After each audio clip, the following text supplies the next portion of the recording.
नमस्कार, मैं हूं डॉक्टर धर्मेंद्र आर पाटनी। मेरे YouTube चैनल रेवा एकेडमी में सभी अभ्यर्थियों का बहुत बहुत स्वागत है। समाजशास्त्र विद रेवा एकेडमी सीरीज के प्रस्तुत इस वीडियो में हम समाजशास्त्र की विषय वस्तु के बारे में जानकारी प्राप्त करने वाले हैं। किसी भी विषय के विषय क्षेत्र से अभिप्राय वे संभावित सीमाएं हैं जहां तक किसी भी विषय का अधिक से अधिक अध्ययन किया जा सकता है या किया जाता है। यदि हम विषय वस्तु की बात करें तो विषय वस्तु के अंतर्गत वे समस्त पहलू, वे समस्त मुद्दे, वे समस्त समस्याएं, वे समस्त विषय शामिल होते हैं जिन सबका अध्ययन किसी एक शास्त्र या विषय के अंतर्गत किया जाता है या फिर किया जाना चाहिए। समाजशास्त्री इंकल्स ने अपनी समाजशास्त्री व्याख्या में यह स्पष्ट बताया है कि चूंकि समाजशास्त्र एक परिवर्तनशील सामाजिक संबंधों का अध्ययन करने वाला विषय है,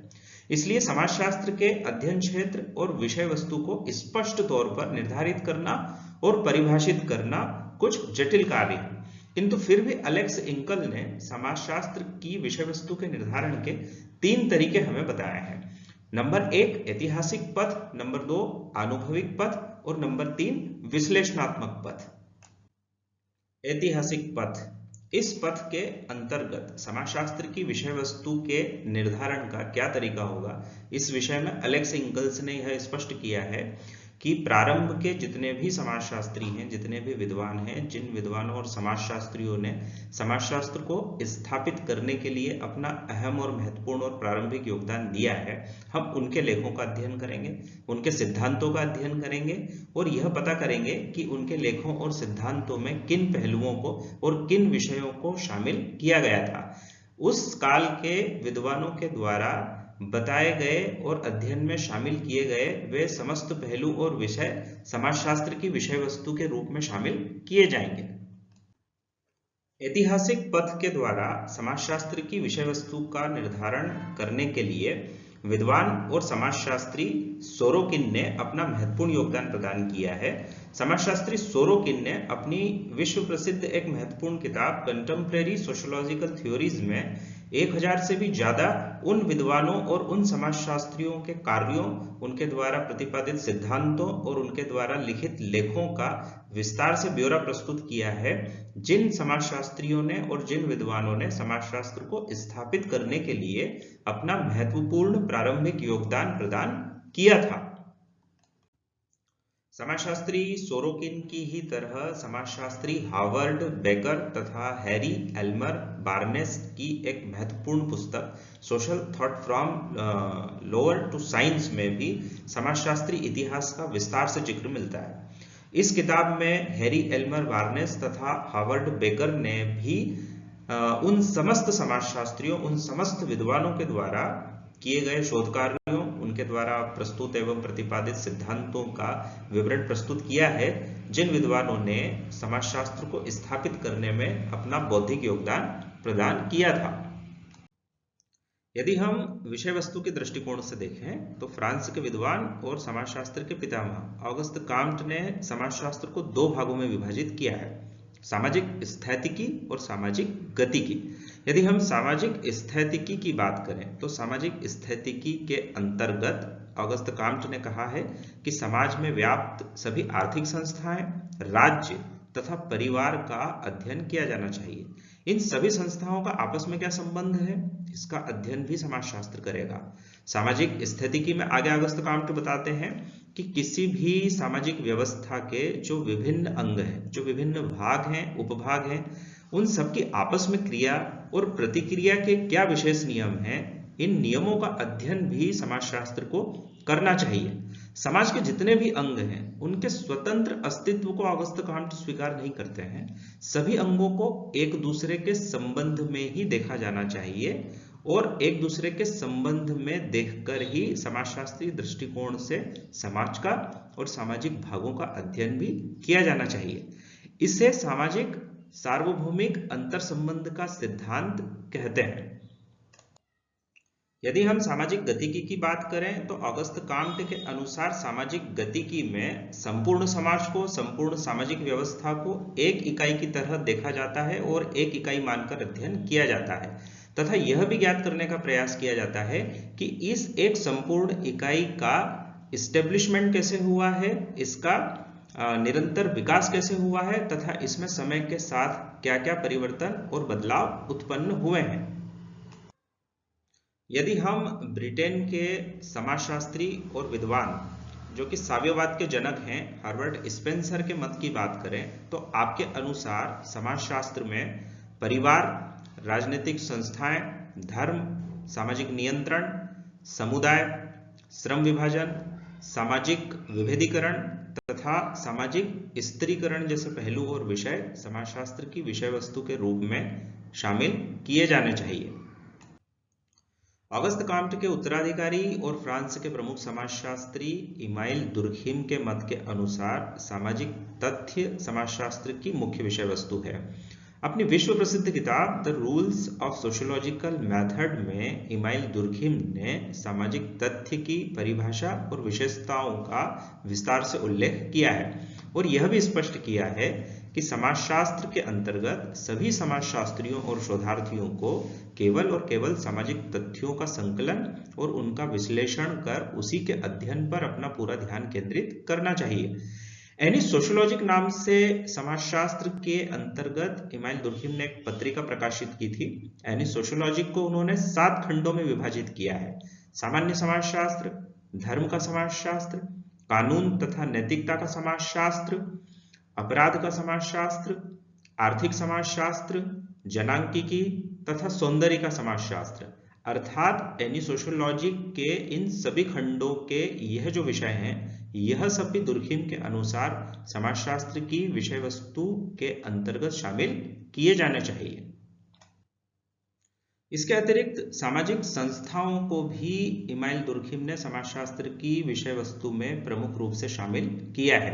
इसके अलावा समाजशास्त्र को विषय वस्तु के दृष्टिकोण से इमाइल दुर्खिम ने 3 भागों में विभाजित किया है: सामाजिक स्वरूप शास्त्र, सामाजिक शरीर शास्त्र और सामान्य समाजशास्त्र। यदि हम सामाजिक स्वरूप शास्त्र की बात करें तो इसके अंतर्गत जो भौगोलिक कारक हैं और उन भौगोलिक कारकों का सामाजिक संरचना के साथ में क्या संबंध है, भौगोलिक कारक किस तरह से सामाजिक संगठन को प्रभावित करते हैं, इन सब मुद्दों और पहलुओं का अध्ययन किया जाता है। यदि हम शरीर शास्त्र की बात करें तो इमाइल दुर्खिम के मत के अनुसार इसके अंतर्गत समाज में धर्म, भाषा, नीति, कानून, परिवार तथा विभिन्न राजनीतिक संस्थाएं, आर्थिक संस्थाएं तथा इन सब का आपस में क्या आपसी तालमेल और संबंध है, इन सब पहलुओं और मुद्दों का अध्ययन किया जाता है। सामान्य समाजशास्त्र के अंतर्गत दुर्खिम के मत के अनुसार समस्त प्रकार के सामाजिक तथ्यों तथा उन समस्त प्रकार के सामाजिक नियमों को ज्ञात करने और उनके अध्ययन पर जोर देना चाहिए जो कि सामाजिक जीवन के स्थायित्व के लिए और सामाजिक जीवन की निरंतरता के लिए अत्यंत आवश्यक है। दुर्खिम ने सामान्य समाजशास्त्र को दार्शनिक समाजशास्त्र की संज्ञा भी दी है। यदि हम समाजशास्त्री इंकल्स के द्वारा बताए गए आनुभविक पथ के माध्यम से समाजशास्त्र की विषय वस्तु का निर्धारण करेंगे तो इस पथ के अनुसार, इस पथ के अंतर्गत वर्तमान में समस्त समाजशास्त्रियों और समाजशास्त्र विषय के समस्त शोधार्थियों के द्वारा जिन कार्यों को किया जा रहा है, जिन पहलुओं का अध्ययन किया जा रहा है या फिर जिन सामाजिक समस्याओं पर पूरा ध्यान केंद्रित किया जा रहा है, वे समस्त विषय, पहलू और सामाजिक समस्याएं समाजशास्त्र की विषय वस्तु के अंतर्गत शामिल की जाएंगी। इसके 2-3 स्रोत हो सकते हैं। पहला स्रोत, हम सबसे पहले समाजशास्त्र की उन समस्त प्रामाणिक पुस्तकों को, उनकी विषय सूचियों को देख करके यह पता लगा सकते हैं कि कौन से विषय, पहलू और समस्याएं वर्तमान में समाजशास्त्र में प्रमुखता से अध्ययन की जा रही हैं। दूसरा, वर्तमान में जो समाजशास्त्री और शोधार्थी हैं वो समाजशास्त्र की किस नवीन उपशाखा से अपना संबंध जोड़ रहे हैं। तीसरा, विभिन्न समाजशास्त्री वर्तमान में जो होने वाली समाजशास्त्री बैठकें हैं, संगोष्ठियां हैं, सेमिनार्स हैं, सिंपोजियम्स हैं, वर्कशॉप्स हैं तथा प्रकाशित होने वाले रिसर्च जर्नल्स हैं या विभिन्न तरह के शोध पत्र पत्रिकाएं हैं, उनमें किन विषयों को अभी वर्तमान में प्रमुखता से महत्व दिया जा रहा है। वे समस्त पहलू, समस्त विषय तथा समस्त सामाजिक समस्याएं समाजशास्त्र की विषय वस्तु के अंतर्गत शामिल हो सकती हैं। आनुभविक पथ के अनुसार यदि हम वर्तमान में समाजशास्त्र की विषय वस्तु के ऊपर विचार करें तो वर्तमान में वैश्वीकरण और उदारीकरण के कारण सामाजिक परिवर्तन जो निरंतर उत्पन्न हो रहे हैं, जो समाज के कमजोर वर्ग और पिछड़े वर्ग हैं उनकी स्थिति में जो होने वाला परिवर्तन है, उनके विकास और गतिशीलता से संबंधित मुद्दे, महिला सशक्तिकरण से संबंधित मुद्दे, ग्रामीण सामाजिक परिवर्तन, नगरीय सामाजिक परिवर्तन, राज्य के द्वारा प्रतिपादित और क्रियान्वित होने वाली नवीन और कल्याणकारी नीतियां,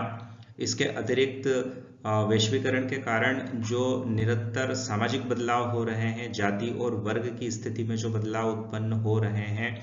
आर्टिफिशियल इंटेलिजेंस के समाज में स्थापित होने के कारण जिस तरह से प्राथमिक समूहों में परिवर्तन उत्पन्न हो रहे हैं, प्राथमिक समूहों में किस तरह का संरचनात्मक परिवर्तन हो रहा है, किस तरह से नए द्वितीयक समूह उत्पन्न हो रहे हैं, इन सब पहलुओं और विषयों को हम समाजशास्त्र की विषय वस्तु के अंतर्गत शामिल करते हैं।